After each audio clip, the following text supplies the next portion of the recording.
What's up, y'all? It's your girl Sang, and today I'm gonna actually be giving you guys the movie review to Hebrews to Negroes. I finally watched it, and when I tell y'all, man, that is a long documentary. I am telling you, okay? Just to be transparent with y'all, I fell asleep for about a good hour or close to an hour while this was playing. I was trying not to. I'm telling y'all, it just happened. It just happened. Y'all ever heard that saying that if you ever have a sleepy kitty laying on you, you gonna fall asleep? That's what happened in my case. My cat Trunks, I got up. I was super into the movie. I was like an hour and a half or close, maybe 2 hours. I don't know. I'm gonna just say hour and a half. I was an hour and a half into the film, and I had to use the bathroom, so I paused it, got up, used the bathroom, grabbed a blanket because I was cold, went back to the bathroom because my cat was sleeping there. So I'm just like, oh, I'm going to just bring him to the living room with me while I'm watching the movie. I lay him down. He got all cozy, and he started stretching out. They did the little purr thing, and next thing you know, I was out too. When I woke up like 10 or 15 minutes before they showed the Hitler quote and the Henry Ford quote, which everybody was talking about. But I did watch most of it, okay? I watched most of this documentary, so I kind of want to give you guys my take on what I watched, okay?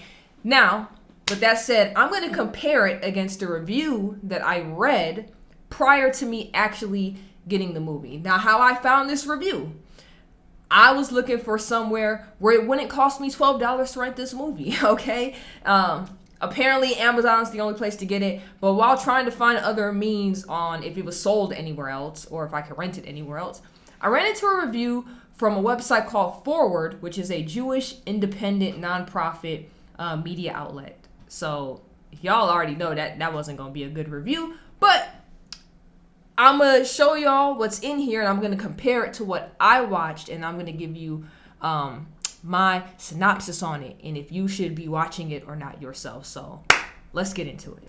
All right, so you guys can see right here at the very beginning of this, the guy said he survived the 20-minute commercial reel for the director's other projects that leads into the film. Now, to be honest with you, when I read this, I fully prepared myself to sit down for 20 minutes of not watching anything.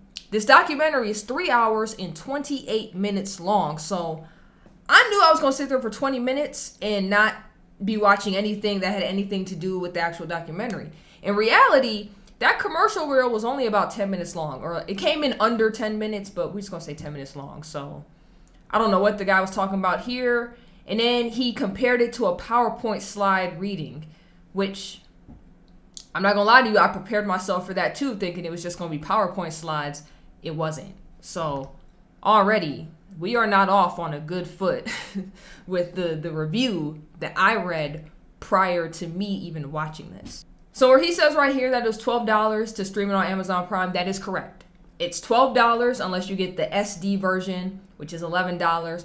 Or you can buy the movie for yourself, which is about $45. Now, honestly, I'm going to be real with you because there was a lot of information packed into this movie.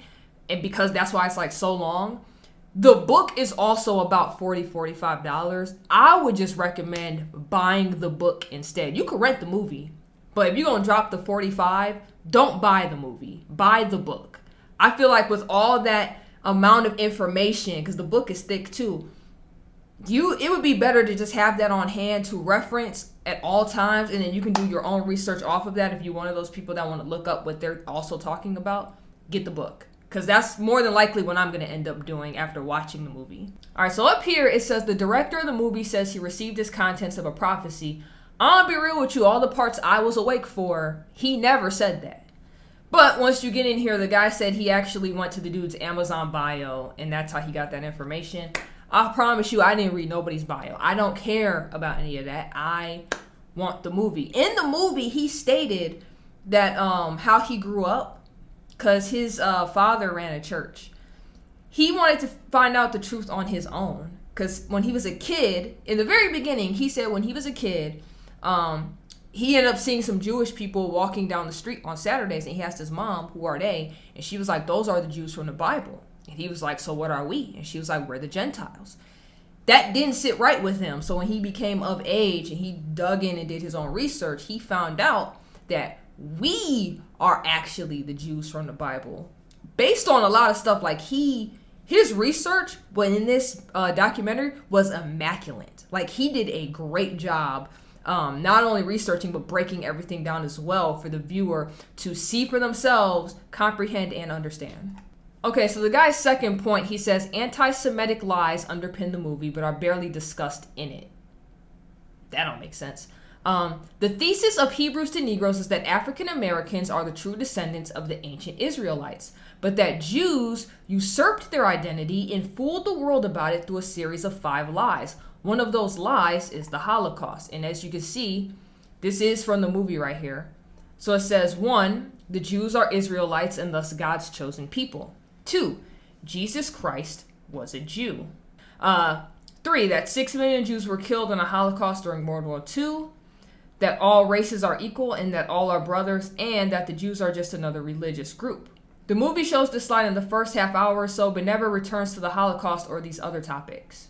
Instead, the vast majority of the movie is spent linking contemporary African culture to biblical texts and ancient Jewish tradition, with a bit of comparative archaeology mixed in. So standing on its own, believing that black people are descended from the Jews of antiquity is not offensive, if non-historical. But see, why do you believe that's non-historical though? Because he shows in the movie, based off that biblical text, how we went from Judea and Israel and all that, and we were moved into these other regions. Because he showed it. He showed all these African tribes and people in all these different spots. They all followed the Mosaic laws down to a T. And a lot of them didn't call themselves Jews. Now, how would they know how to do that if they didn't come from the Jews from that period in time? So how can you say that's not historical? If it matches completely, that is historical. And then he had a genealogist from Harvard University and some other guy that worked with him. It was 2 white guys that found skulls and bones from that time period in that area. And when they did the genealogy test on it, it showed that it matched the skulls of Africans. So how can you say that's not historical? I understand you might be mad because like this review did come out around the whole Kyrie and Kanye thing, but like, bro, if you actually watch it, you can't watch it with a bias. You have to be unbiased while watching this. And then it says, but it is anti-Semitic to say that contemporary white Jews are imposters.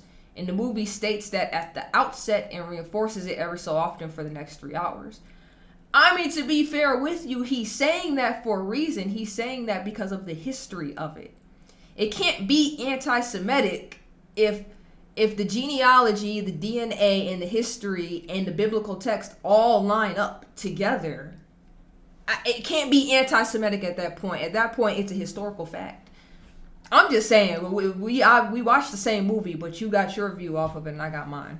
Another example is this description of how Jews participated in slavery. Again, it asserts that schools don't teach that Christians, and when we talk about Christians, they meant Catholics. So all my Catholic viewers, y'all got tossed under the bus again. It seemed like nobody liked y'all. Muslims and Jews orchestrated the Atlantic slave trade, kidnapping the descendants of the tribe of Judah in 1619, and that mass media has helped cover it up. But it doesn't provide or fabricate any details as to how Jewish people were involved. My man, to be fair with you, okay? Everybody of every race then participated in slavery throughout history, okay? Your ancestors, my ancestors, everybody done participated in it. So you can't really get mad at this. Y'all probably was a part of it, okay? Now, he showed in the actual documentary why they were a part of it and how that all lined in together, because not only did he show how we are the descendants of either Ham or Shem, right? Because he talked about Ham, Shem, and Japhet, right? But to understand them and who they were, he went even further back and he was like, where did their grandparents come from? Where did their parents come from? How did they come to be? Right? So he went even further back in the timeline to see where they even came from, and even showed on maps how they were like, oh, in this period of time they were here, and on a modern day map this is this area and this area. They showed all that, bro. You gotta let that bias go. You gotta let all that go. So, to what extent were Jews involved in the transatlantic slave trade? According to an article in the New York Review of Books written by David Bryan Davis, the director emeritus of Yale's Gilder Lehrman Center for the Study of Slavery, Resistance, and Abolition in the American South in 1830, there were only 120 Jews among the 45,000 slaveholders owning 20 or more slaves. That's 0.2%. And only 20 Jews among the 12,000 slaveholders owning 50 or more slaves, slightly less than 0.2%. In actuality, so far as ownership of slaves is concerned, the free people of color in the Caribbean greatly surpassed the much smaller number of Jews. Bro, it doesn't matter.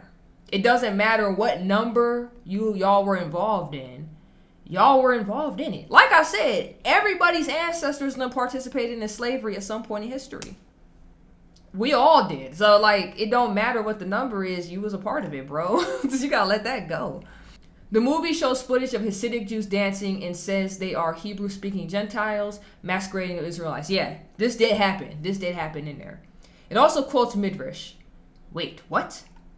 One of the film's arguments is that the ancient Israelites were black, a claim supported by a well-known Jewish text. Perky the Rabbi Eliezer is a book of Midrash, that is, stories and exposition based on the Torah, dating back to around the 8th century. Out of all the quotes this movie fudges, fabricates, or misattributes, this is actually the most correct one.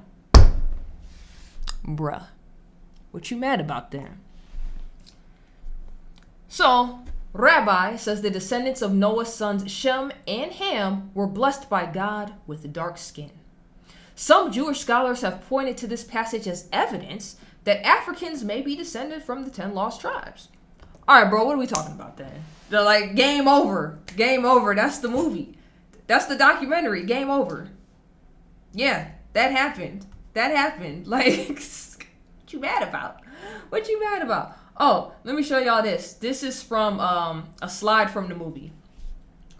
So it says, an impeccable Hebrew source in the Perk de Rabbi Eliezer, who classed the entire Shemitic, which is how we get the word Semitic. It's actually Shemitic, people as black. I think I said this before in another video I did about the whole Shemitic thing. Shem was especially blessed black and beautiful. Ham was blessed black like the raven, and Japheth was blessed white all over.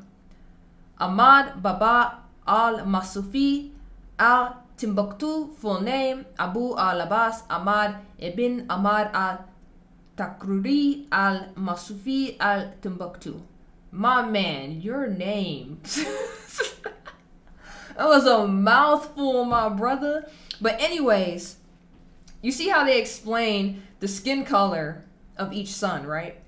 They also explain in that documentary where each one goes and where this bloodline went and came back and conquered and started moving people out, which is how we get the white passing Jews of today. They had the history, the lineage, the genetics, everything to go with all of this, even down to the genetic DNA that they got from the mom. So you follow the maternal DNA. So it said mtDNA, and then it broke down which one came from which person, right? So a video I did recently where it said, are we from the seed of Shem or Ham? And they had the DNA breakdown in there. One of my subs left a comment on there. She was like, they kind of off. You got to watch the movie, which I was like, oh, I already plan on watching it. They break it down even further in this documentary. All right, right here it says it cites a widely debunked quote from a rabbi that only appeared for the first time after his death. So the movie Smoking Gun, I wouldn't call it a smoking gun. There's way more evidence that like trumps whatever you about to get into right here, is a quote attributed to a Jewish man, Harold Wallace Rosenthal, that has been circulating in conspiracy spaces for decades and whose legitimacy has been questioned since its initial publication. We are obliged to conceal our own particular character and mode of life so that we will be allowed to continue our existence as a parasite among the nations. The movie quotes Rosenthal saying, The quote first appeared in 1978, 2 years after Rosenthal, a New York Politico, was murdered in a terrorist attack. A man named Walter White Jr. published a pamphlet containing an interview in which Rosenthal allegedly brags that the Jews have handpicked the last several presidents, controlled the media, and killed Jesus. This was in the movie. It's just the fact that it came out after he died. So he's not around to obviously speak for himself. So because everybody's just kind of like, we don't know if he said that or we don't know if he didn't say that. So it's a toss-up. It's like you're on the middle of the fence. That could be like a 50-50. I'll give you that one. Because we don't know. You know what I'm saying? Here we go. It quotes Henry Ford and Adolf Hitler. When I woke up literally like maybe 10, 15 minutes before these quotes were even shown on the screen. So I actually have a picture of it. Let me see if I can get to it. All right, y'all, I hope you can see it. At the bottom, it says, this is believed to be said by Adolf Hitler in a secret document before his death in an undisclosed location. It says, America has God's jewelry. The Americans have the jewels of God. The Americans have stolen God's precious jewels. What do you mean, his precious jewels? The soldier asked. Hitler said, America has stolen the Jews, the jewels of God, his jewelry, the Negroes. They are the true Hebrews. What a foolish move and a direct challenge to God. And they plan on moving these false white Jews into a state of Israel. Because the white Jews know that the Negroes are the real children of Israel, and to keep America secret, the Jews will blackmail America.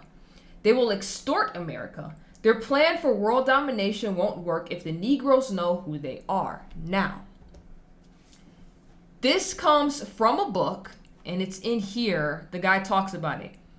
He said he doesn't believe Hitler actually said that. He says this quote appears to have originated without citation in a 1980 book titled The Nazis, World War II, which I looked up, and it's literally just like a history book about the Nazis. So, I mean, if it's in there and it's about the Nazis, it was said by somebody in the camp. Even if it wasn't Hitler, somebody in the Nazi party said that. So, to sit here and say the quote is fake or phony, maybe you don't want to believe Hitler said it. Let's just say Hitler didn't say it. Somebody in the party said it, though, because it's in the book about the Nazi party. That's literally all that book is about. So somebody in there said it. Somebody knew what it was. And I don't know, there's like, you actually have like quotes from rabbis and actual video of rabbis in the documentary saying the same thing, basically. But this quote is what the media was hype about. They were like, oh, it's supporting Hitler and blah, blah. It's not supporting Hitler. It's just like, hey, here's a quote where Hitler says the same thing. Now, don't get this twisted and be like, oh, you love Hitler, you a Nazi. No, I hate Hitler. He's a mass murderer, bro. Like, no matter how you twist it. And then he also killed, like, black people around that time. Plus, what was it? He was all for Germany, but he also killed, like, German Jews and stuff. My man's a mass murderer. He's a psychopath. Nobody cares for Hitler. But that quote, whoever said it in the Nazi party, that quote was said and stated. So you can't deny the quote. The quote exists. You just don't want it to be attached to Hitler. But the quote exists.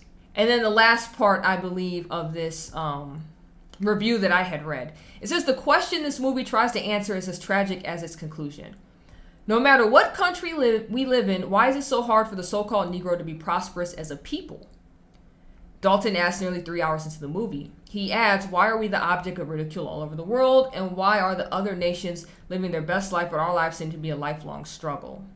Now, to be fair, I had talked about this before because we do have, at least from an American standpoint, we do have black people that come from other countries and they succeed here. You know what I'm saying? I believe a lot of black Americans have a victim mentality. Like, is it fair that we are born into circumstances we are born into? No, but life isn't fair, right? We can get up out of those circumstances. And I believe this is a deeper problem than what they're talking about in terms of like our community here in America. Our community as a whole needs to be fixed and reshifted because it's horrible. Like, our culture is trash. And I said that before in another video, but I don't know if it has anything to do with this. I know in the Bible it states that like those with the darker skin, like coming from the seas, you gonna struggle and all that. I mean, yeah, but it's America, because there's black people that came up in them instances and made the best up out of their life and got up out of it, and you have others that just stay down there. They just want to be a victim. That whole mind shift has to change in terms of our culture. So while I do get, and I get the evidence, and I do believe that we are from the seeds of them, and we are from like the lost tribes of Israel and all that. There's a whole other issue in America going on that needs to be fixed for us to get our stuff together here as a whole, as a culture. But back to this. The commonly accepted answer to this question is the enduring power of white supremacy, an often invisible force that continues to dictate social norms. Long after the abolition of slavery and the heyday of the Klan, white supremacy targets Jewish people too, promulgating the centuries-old myth of a globalist cabal so that Charlottesville torch carriers chanted, "Jews will now replace us," at the Unite the Right Alley in 2017. That's one reason so many were frustrated when Irving shared the movie with his 4.5 million followers. Hebrews to Negroes does white supremacy's dirty work. I can't agree with that, bro. I can't agree with that at all. One minority group blaming another for the problems both are facing. Yeah, I'm gonna be real with you.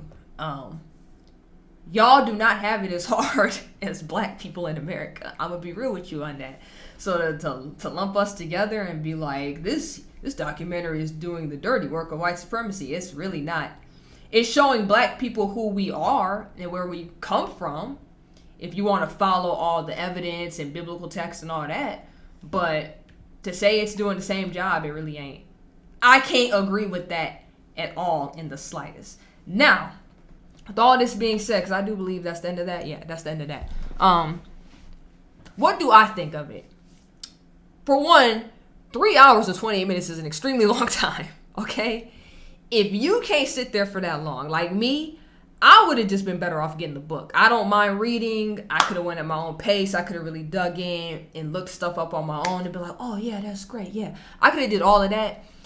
3.5 hours sitting in one spot, I probably would have fell asleep regardless at some point. That's too long. That is way too long.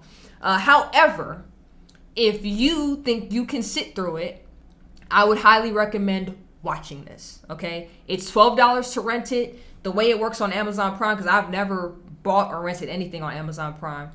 Once you buy it, you have 30 days to look at the movie, and once you start it, you then have 48 hours to finish it before your rental like vanishes. So just letting you guys know before you go spend your $12 and you be like, oh, I don't have any free time till such and such. Buy it on whatever day you got the free time, okay? Just to be on the safe side. If you like me, if you prefer reading, buy the book. The book is like $45. Just get the book. It's filled with a lot of information. And I feel like it's just good knowledge to have on hand, okay? At the end of the day, I'm going to keep reading my Bible. I'm going to keep reading my Bible. I'm going to keep learning. I'm going to keep reading everything else. I told you I'm all about knowledge and retaining and attaining all this stuff. And I think with all the research that he showed, when he put that challenge out there, Ronald Dalton Jr., when he said, if anybody believes what I said is false and they would like to debate me on it, I'm open to that. Debate me on it. Y'all notice it's been super quiet and nobody has hit him up? Not one rabbi, not the person in charge of the ADL, not whoever wrote this article for the Jewish media site. If y'all think he is so wrong, why are y'all not debating him and proving him that he's wrong? Just prove that he's wrong. That's all you got to do. Because my man did his research. He did a thorough investigation of everything. And from what I watched, yeah, you black, that's where we came from. That's where we came from. But like I jokingly said in the last video, it's like, hey man, my mama black, my daddy Jewish. Either way, I'm from the promised land, okay? Which either way you want to believe, I'm from there. So, but that's all I wanted to share with you guys, because I kept telling you I was going to review the movie. And That's about it. If you guys want me to review other stuff like this or Christian content in general, I'm down for it. Just let me know in the comment section down below. Make sure you like, comment, subscribe, hit that notification bell so you never miss when I drop a video. And to stay up to date, always check my community tabs just so you can see what I got going on. So with that said, you already know who it is. It's Sang.